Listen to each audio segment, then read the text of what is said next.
I have this quote on my whiteboard that says, and it's not a quote, it's something I heard or said, and if it's yours, please let me know and I'll credit it. But that your vision needs to be bigger than your fear in order for you to get what you want, for you to move forward. And I don't talk about vision because a lot of people do, and I have an old story that if everybody else is talking about it, there's nothing new to add.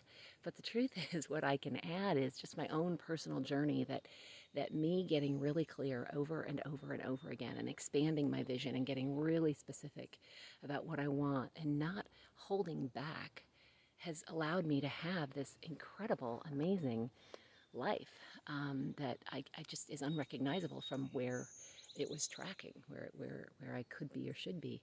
Just the fact that I get to live anxiety-free, which, you know, is no small thing. I come from a family where depression is pretty, there's a lot of depression, clinical, diagnosed, medicated depression. And I was raised in an environment where we looked for what was to be afraid of. You know, there was a lot of, look around the corner and always be prepared for the worst case scenario. And all of those are great. All of those are great ways to stay safe on the planet. And really, I knew I wanted to be safe, but I wanted something more than that. I wanted to live and experience. And it was very paradoxical and conflicting for a long time because it felt like I was sort of denying my cultural inheritance by wanting to lean forward so far. When I was really early in my 20s, I think I was 20, 21 maybe, we hiked the Grand Canyon, and my friend Tom Mitchell was frequently behind me, and as we were going down the steep canyon, if I leaned forward too far, because, you know, the pack is heavy and you kind of sometimes adjust, he would always be behind me going, butt down, McConnell. And I think about that because I feel like that was my whole life. Butt down, McConnell. And I'm like, but wait, I want to lean forward. It seems like the right thing to do. And of course, in that case, leaning forward could give you a faceplant. But the story still stands that narrative in my head of, lean back was constantly creating resistance for all the places I wanted to lean forward. So I want you to look in your life at what your vision would be if you were just going to lean forward. What would your vision look like if it were as big as you actually wanted? Mary Oliver talks about your wild and precious life. If you were going to celebrate this one wild and precious life, what would that vision look like? Really specifically, what would it look like?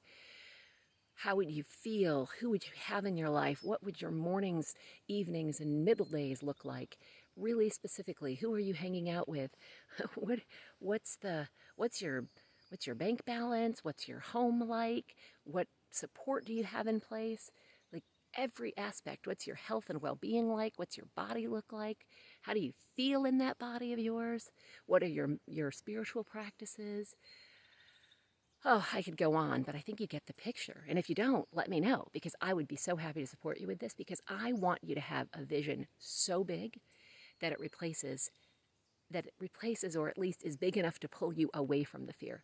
And I paused there because sometimes, Winston Churchill famously said, courage is moving forward in the face of fear. But frankly, it's having a vision. It's wanting something so much more than being with that fear that makes the difference. That's going to make the difference and allow you to move forward. And especially right now, vision warriors, we need you. The planet needs you. There's so much fear, as I've been talking about so much recently. So what wild and precious exploration is worth you moving forward, fear and all? Mwah! I would love to hear from you, and I wish you a lovely, lovely day.